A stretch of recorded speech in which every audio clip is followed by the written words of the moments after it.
అందరికీ నమస్కారం. టాప్ నేతకు ఘోర అన్యాయం. పదవి నుంచి తొలగింపు. అసలు ఏం జరిగింది? ఎవరాయన? అన్న పూర్తి వివరాలైతే తెలుసుకునే ముందు వీడియోని పూర్తిగా చూసి సబ్స్క్రైబ్ చేసుకుంటారని కోరుకుంటున్నాము. చాలా మంది వీడియోనైతే చూస్తున్నారు గానీ సబ్స్క్రైబ్ చేసుకోవడమే మర్చిపోతున్నారు. దయచేసి సబ్స్క్రైబ్ చేసుకొని ఒక లైక్ అయితే చేస్తారని కోరుకుంటున్నాను. ఇప్పుడు పార్లమెంటులోనే అయితే ఈ సీనియర్ నాయకుడు రాఘవ్ చందా అనే వ్యక్తి ఉన్నారు. ఆ నాయకుడినైతే ఎన్నో ప్రశ్నించారు.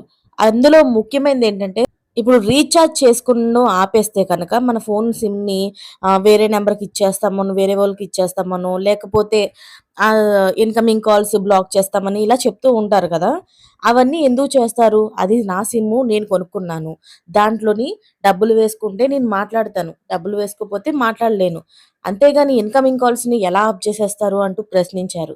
అసల ఇలాంటి ప్రశ్నలు అడిగినప్పుడైతే అందరూ కూడా ఆయనకి జోహార్ చెప్పారు. ఇది కదా! ఇలా కదా అడిగివ్వాల్సిన వాళ్ళు మనకు కావాల్సింది అంటూ ఎంతోమంది ఆయన్ని ప్రశంసించారు. ఇప్పుడు ఆయనకే ఈ అన్యాయం జరిగింది. అసలు ఏం జరిగిందనేది ఇప్పుడు చూద్దాం. ఆమ్ ఆద్మీ పార్టీ సీనియర్ నాయకుడు, రాజ్యసభ సభ్యుడు రాఘవ్ చందాకు భారీ షాక్ అయితే తగిలింది. ఆయన్ను రాజ్యసభ డిప్యూటీ లీడర్ పదవి నుంచి స్వయాన ఆమ్ ఆద్మీ పార్టీ అగ్రనాయకత్వం అయితే తొలగించేసింది. ఈ మేరకు రాజ్యసభ చైర్మన్‌కు లేఖ కూడా రాసింది. అలాగే సభలో ఆయనకు మాట్లాడే సమయం కూడా కేటాయించవద్దు అని కోరింది. ఎందుకంటే మంచి మంచి విషయాలు అసలు ఎవరికైతే సామాన్యులకి అవసరమైన పాయింట్స్ అన్ని మాట్లాడుతున్నారు కదా! అందుకే మాట్లాడే అవకాశం ఇవ్వద్దని కోరినట్టుంది.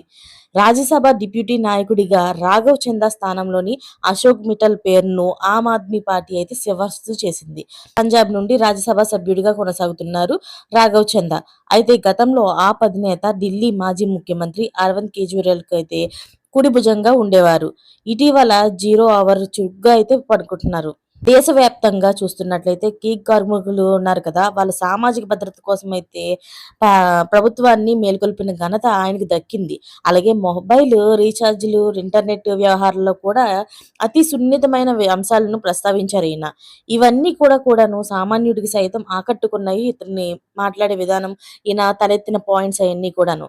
ఆయన లేవనెత్తిన అంశాలన్నీ కూడా ఇటువంటి పరిస్థితుల్లో ఉన్నట్టుండి రాఘవ్ చందాను రాజ్యసభ ఉపనేత పదవి నుంచి తొలగించడం ప్రాధాన్యత అయితే సంతరించుకుంటుంది. ఆయన స్థానంలో అశోక్ మిట్టల్ పేరునైతే సూచించడం చర్చనీయాంశంగా మారుతుంది.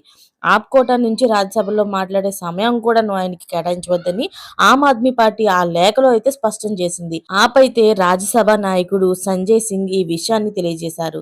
చైర్మన్ సెక్రటరీకి కూడా లేఖ పంపినట్లుగా పార్టీ వర్గాలైతే ధృవీకరించాయి.